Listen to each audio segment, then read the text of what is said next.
मेरा नाम शालिनी है और मेरी उम्र अभी 19 साल है।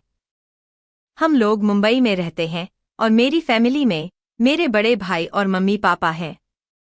हमारी गांव में बहुत बड़ी हवेली है, लेकिन हम यहाँ मुंबई में रहते हैं। हमने कुछ गाय भी रखी हुई थी, जिसकी देखभाल करने के लिए हमने एक नौकर रखा हुआ है। उस नौकर का नाम राजू है और राजू दिखने में बहुत ही हैंडसम लगता है। राजू अक्सर मेरे साथ हंसी मजाक किया करता रहता था और मुझ पर लाइन मारता रहता था। शुरू में मैं उसकी बातों पर कुछ खास ध्यान नहीं देती थी, लेकिन धीरे धीरे उसकी ये बातें और हंसी मजाक कब प्यार में बदल गया, पता ही नहीं चला। मैं रात को अक्सर अपने फोन पर क्रिकेट खेलने की वीडियो देखती रहती थी, जिसे देखकर मेरे मन में भी क्रिकेट खेलने का बुखार हो गया था। क्रिकेट खेलने का मुझे बहुत शौक था और मुझे खेलने के लिए कोई साथी चाहिए भी था। धीरे धीरे मैं राजू को चाहने लगी और उसका हंसी मजाक करना मुझे अच्छा लगता था। शायद वह भी मुझे पसंद करता था। एक दिन राजू गाय को चारा डालने गया था तो मैं भी उसके पीछे पीछे चली गई। राजू ने कहा, मालकिन आप यहाँ? अगर कुछ काम था तो मुझे ही बुला लिया होता, मैं वहीं पर आ जाता। मैं राजू को देखती ही जा रही थी। मेरा मन ही नहीं कर रहा था कि मैं उसके ऊपर से नजरें हटाऊं ही ना, क्योंकि वह दिखने में था ही इतना क्यूट। राजू ने कहा। मैंने राजू से कहा, सच कहूं तो मुझे तुमसे प्यार हो गया है। मैं तुम्हारे बिना नहीं रह सकती। मेरा एक एक पल तुम्हारे बिना काटना मुश्किल होता जा रहा है। मैं रात को जब भी सोने जाती हूं तो मुझे तुम्हारे बिना नींद नहीं आती। मैं तुम्हारे बारे में ही सोचती रहती हूं। राजू ने कहा, मालकिन आप पागल हो गई हो क्या? अगर आपके घर वालों को पता चल गया तो वह मेरे बारे में क्या सोचेंगे? उनका तो मेरे ऊपर से भरोसा ही टूट जाएगा। नहीं मालकिन, मैं ऐसा नहीं कर सकता, यह गलत है। मैंने कहा, राजू शायद आप मुझसे प्यार ही नहीं करते, एक मैं ही पागल थी जो गलती से तुमसे प्यार कर बैठी। उसने कहा, नहीं मालकिन, ऐसा नहीं है। मैं भी आपसे बहुत प्यार करता हूं, लेकिन डर की वजह से मेरी हिम्मत नहीं हुई कि मैं आपसे कुछ बोल सकूं। मैंने कहा, राजू अगर प्यार करना तो डरना क्या? इतना कहते ही राजू ने मुझे गले लगा लिया और उसने कहा, आई लव यू शालिनी, पर मालकिन आप मेरा उम्र भर साथ तो दोगी ना? कहीं ऐसा ना हो कि बाद में आप मुझे छोड़कर चली जाओ। मैंने कहा, कैसी बातें कर रहे हो राजू? मैं आपकी हो गई हूं, अब जीना मरना आपके साथ ही है, चाहे मुझे घरवालों के खिलाफ क्यों ना जाना पड़े। फिर राजू ने कहा, मालकिन अब आप यहां से चले जाओ, कहीं मालिक हमें देख ना ले, और हाँ, आज रात मैं आपसे मिलने जरूर आऊंगा। थोड़ी देर बाद मैं वहां से सीधे अपने कमरे में आ गई। मैं भी इसी समय का इंतजार कर रही थी कि कब मैं और राजू एक दूसरे में खो जाएं। शाम हुई, सब लोगों ने खाना खाया और अपने अपने रूम में सोने के लिए चले गए। मैं राजू का इंतजार करने लगी और रात के 11 बज गए थे, पर राजू अभी तक नहीं आया।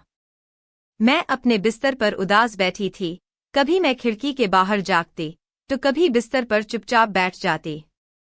फिर बाहर बालकनी में जाकर खड़ी हो जाती, क्योंकि मैं राजू का इंतजार कर रही थी। फिर मैंने सोचा क्या बात हो गई, आज इस समय तक तो उसे आ जाना चाहिए था। तभी हवेली के पीछे से एक आदमी चलता हुआ दिखाई देता है। उसने अपने चेहरे को तौलिए से ढक रखा था।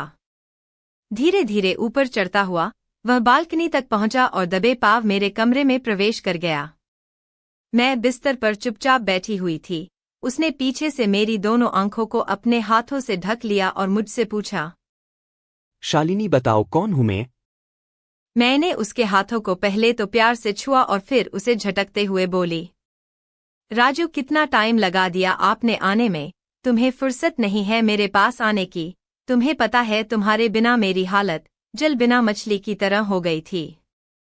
मेरी बातों को सुनकर राजू ने अपने चेहरे से तौलिया हटाया और फिर कहने लगा, शालिनी जी, आपको पता नहीं है क्या? मालिक ने मुझे कुछ काम से शहर भेजा था और फिर वहां से कुछ लाना भी था। मैंने कहा, क्या लाना था? राजू ने कहा, सोने का नेकलेस, आपका जन्मदिन आने वाला है ना। मैंने जब यह सुना तो मैं मुस्कुराते हुए राजू की ओर देखने लगी और फिर उससे पूछा, राजू तुम क्या गिफ्ट दे रहे हो मेरे जन्मदिन पर?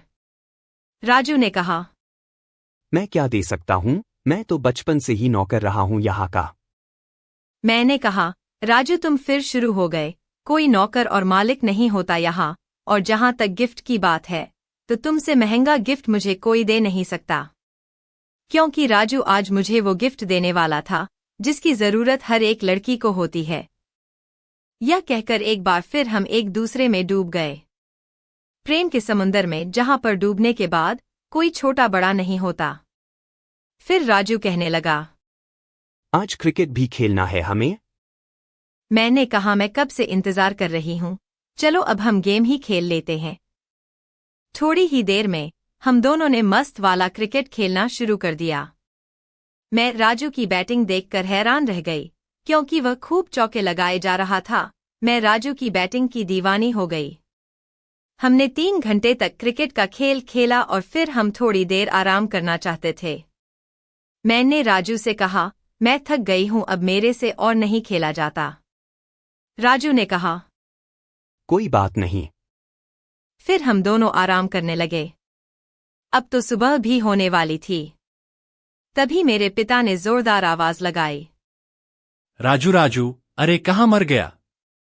हम दोनों हल्की नींद में चले गए थे और आवाज सुनकर राजू और मैं हड़बड़ा कर उठ गए। हम दोनों के दिल की धड़कन जोर जोर से धड़कने लगी। मैं सोचने लगी कि अगर पिताजी को हमारे बारे में पता चल गया तो ना जाने क्या होगा। लगता है मालिक साहब जाग गए हैं, यह तो बहुत बड़ी गड़बड़ हो गई है।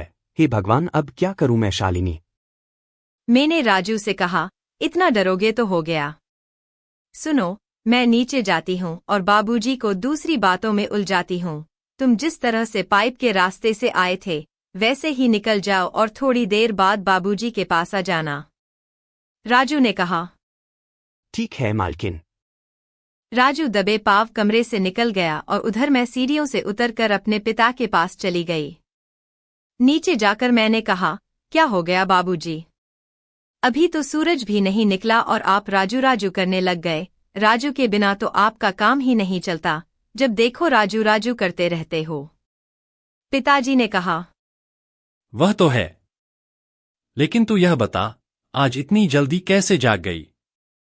9 बजे से पहले तो तेरी आँख ही नहीं खुलती और आज 6 बजे ही। तभी वहां पर राजू आ जाता है।